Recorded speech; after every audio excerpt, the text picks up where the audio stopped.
Ada di Aceh namanya Abdurrahman Az-Zahir Ba'alawi.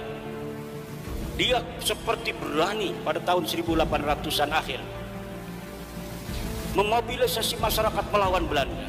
Ayo kita melawan Belanda, ayo kita perang. Dimobilisasi oleh dia. Ketika rakyat Aceh itu kemudian percaya kepada dia, kemudian masyarakat Aceh bersatu melawan Belanda. Sebelum perang 1-2 hari lagi dia kabur ke Jeddah Arab Saudi, dikasih uang oleh Belanda. Akhirnya itu pasukannya dihancurkan karena sudah dimobilisasi di tengah hutan, habis semua. Mukibin itu harus kita sayangi, karena untuk mereka lah kita ada. Kalau nggak ada mukibin, buat apa ada PWI? Cukup NU. Tapi karena ada mukibin yang harus kita selamatkan, orang-orang menunduk setunduk-tunduknya kepada manusia. Jangankan hartanya, kadang-kadang istrinya diminta juga dia berikan. Untuk mereka lah PWI ada, untuk mereka lah kita berjuang. Tapi kalau orang memperhatikan, kalau ketum lagi ngomong nasab itu, lihat wajahnya. Itu gaya-gayanya orang ledek itu. Husnudon aja itu ngeledek gitu, tapi nggak ngerti orang diledek itu, malah senang.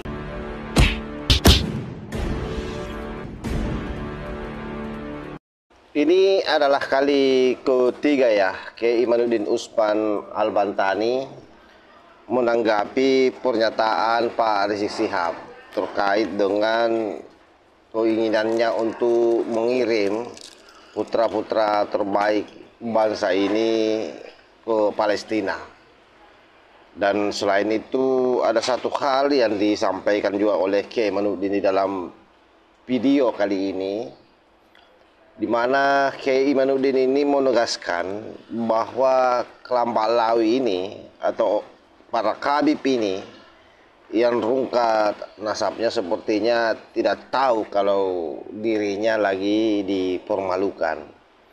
Dan beliau sampaikan bagaimana Ketua Umum PBNU pada saat menyampaikan tentang husnuzon itu, mimik mukanya seolah mengejek.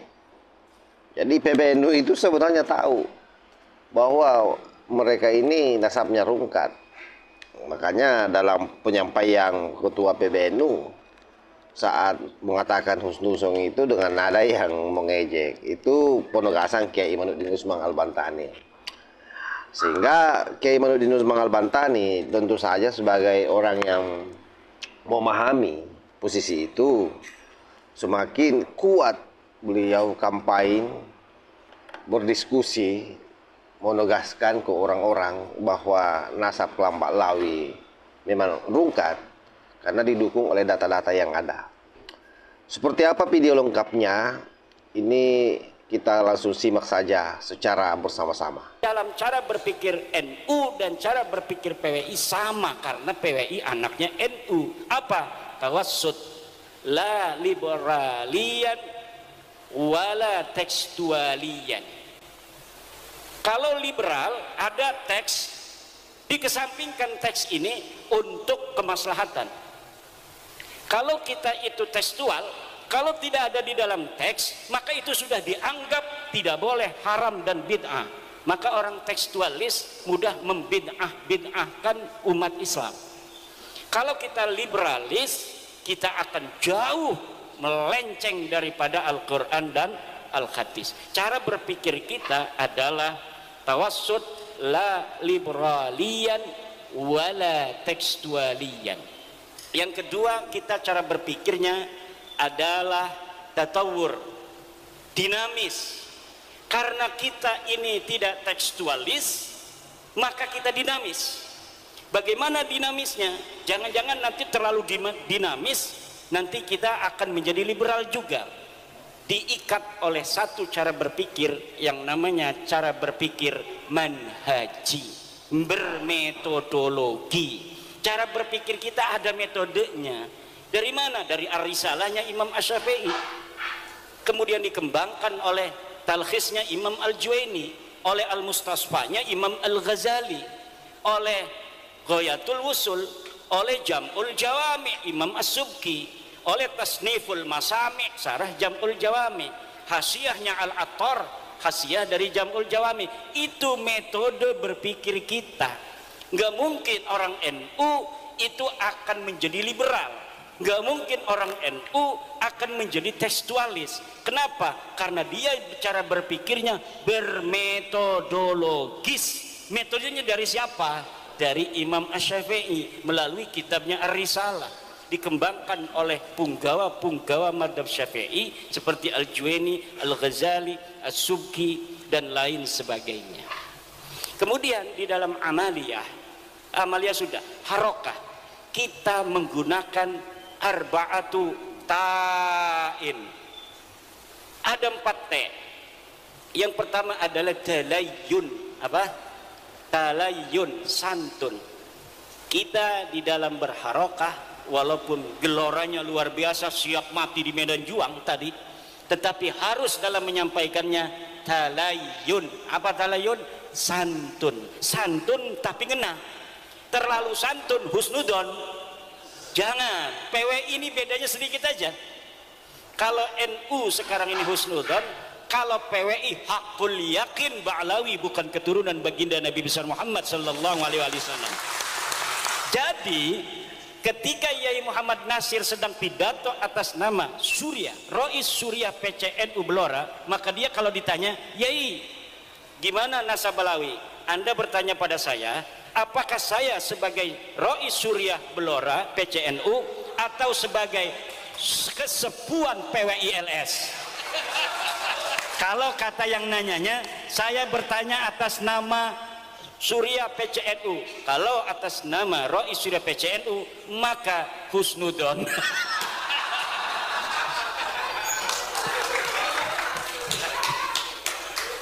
Kalau atas nama kesepuan PWI, kalau atas nama kesepuan PWI hakul yakin bahwa Balawi bukan keturunan Nabi walau aftal muftun.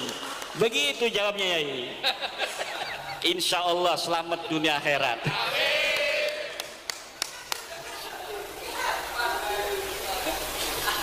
Tapi kalau orang memperhatikan, kalau ketum lagi ngomong nasab itu, lihat wajahnya. Itu gaya-gayanya orang ledek itu. Husnudun aja, itu ngeledek itu. Tapi nggak ngerti orang diledek itu, malah seneng. Ada yang diledek dapat duit lagi. Yang kedua, tatawu. Apa? Tatawu, harus sukarela. Orang masuk PWI nggak ada yang maksa. Bukan karena kita dilantiknya di gedung DPRD seperti hari ini, dihadiri oleh Bapak Bupati, wakilnya, dan juga mantan Bupati, oleh para anggota Dewan, bukan berarti kemudian kita yang jadi anggota ini dipaksa oleh mereka. Tidak. Kita ini PWI tatawu dengan sukarela. Makanya mukibin itu adalah calon-calon mad'u kita. Jangan dibenci. Mukibin itu harus kita sayangi, karena untuk mereka lah kita ada. Kalau nggak ada mukibin, buat apa ada PWI? Cukup NU.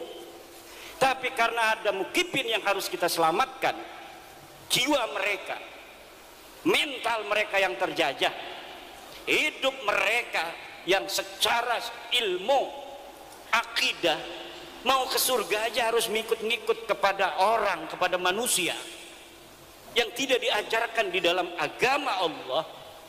Orang-orang menunduk setunduk-tunduknya kepada manusia, jangankan hartanya, kadang-kadang istrinya diminta juga dia berikan. Untuk merekalah PWI ada, untuk merekalah kita berjuang. Maka kita jangan menganggap mereka musuh, tetapi menganggap mereka adalah medan juang kita. Merekalah mad'u, orang yang kita ajak, orang yang kita selamatkan. Makanya kemarin Rizik Syihab dalam 212 usul untuk membuka yang namanya pendaftaran jihad ke Palestina. Kata saya mendukung. Tapi yang daftar Ba'alawi semua. Tidak boleh anak-anak Nusantara ikut-ikut daftar pendaftaran Palestina yang dibuka oleh Rizik Syihab. Jangan. Karena saya baca sejarah, Pak.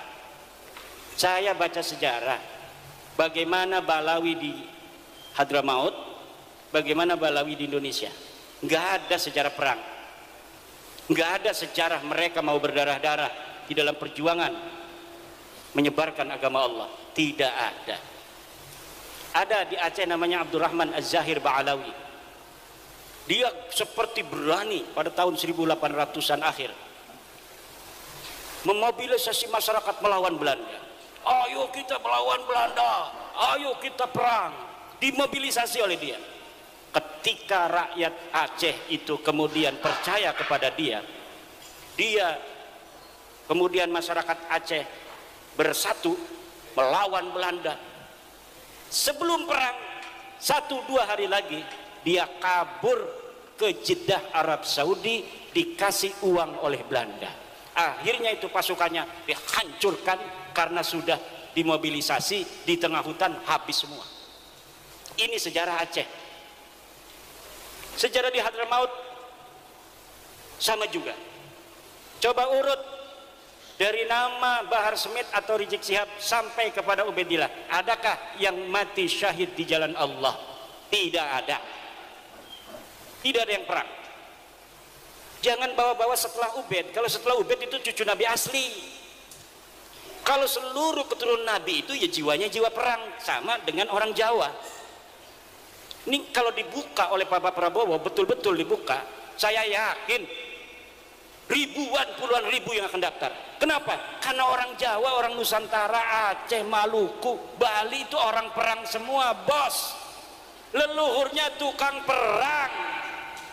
Saya yakin kalau dibuka semuanya akan daftar, atau bukan semuanya, banyak yang akan daftar. Maka saya tidak setuju kalau dibukanya atas nama anak Nusantara, tapi untuk Ba'alawi aja. Coba kita lihat berapa Ba'alawi yang mau dia untuk perang di Palestina. Bahkan kita akan nyumbang, PWI nanti akan nyumbang, betul?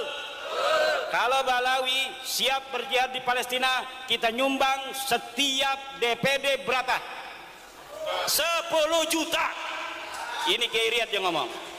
Sekali lagi, apabila ada keluarga Ba'alawi yang mau perang ke Palestina, setiap DPD PWI akan nyumbang 10 juta. Yang penting yang berangkat itu adalah Ba'alawi.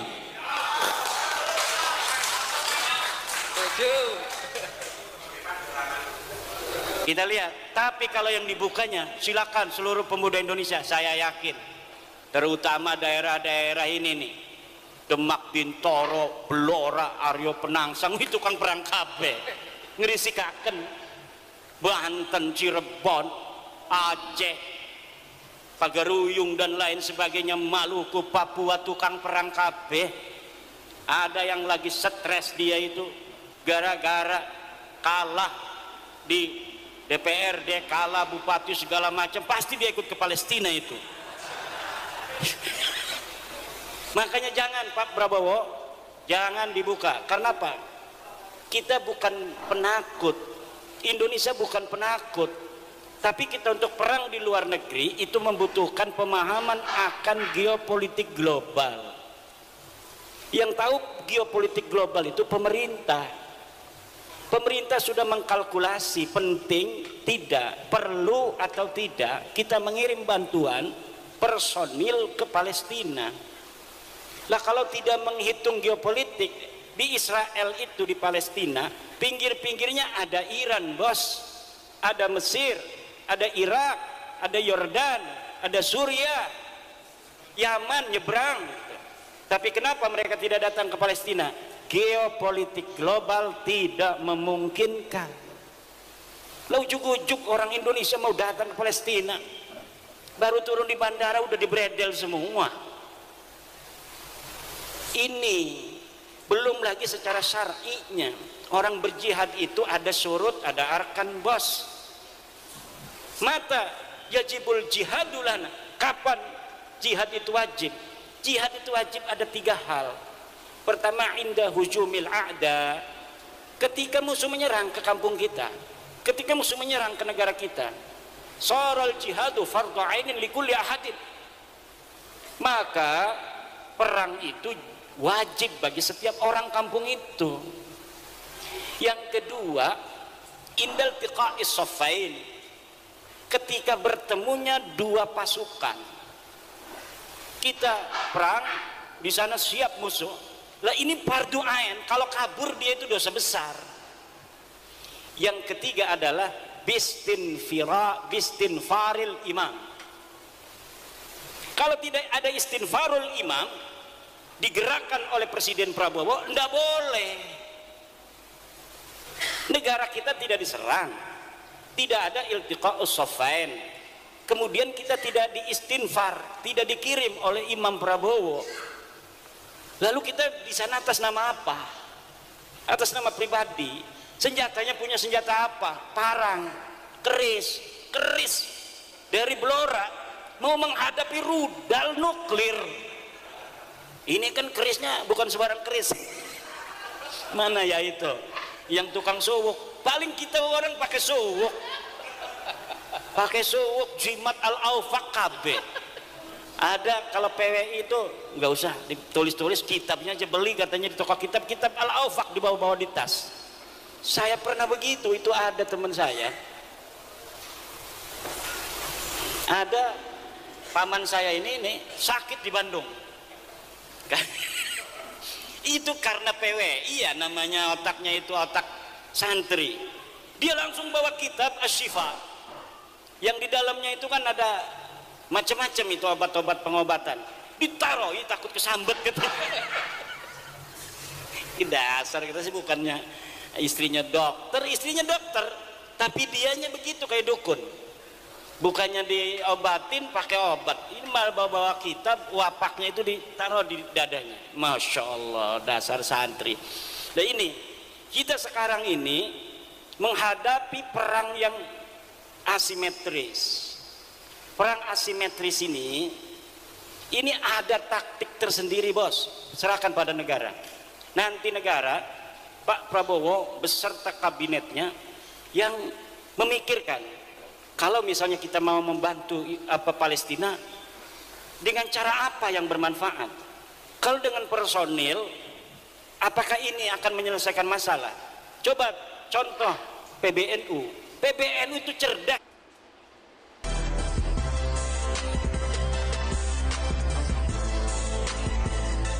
PBNU itu cerdas dalam masalah Palestina. Dia undang itu dari Palestina, pimpinan Palestina baru sehari atau 2 hari, dibiayai oleh PBNU, dibelikan tiket, disiapkan keamanan, suruh datang ke PBNU. Kemudian ditanya itu orang-orang Palestinanya, perwakilan dari negara Palestina, apa yang bisa kami bantu dari Nahdlatul Ulama? Kita NU sudah ngirimin miliaran rupiah langsung ke yang berhak, bukan seperti yang lain. Buka-buka donasi di mana-mana, taunya bukan untuk Palestina, untuk ISIS.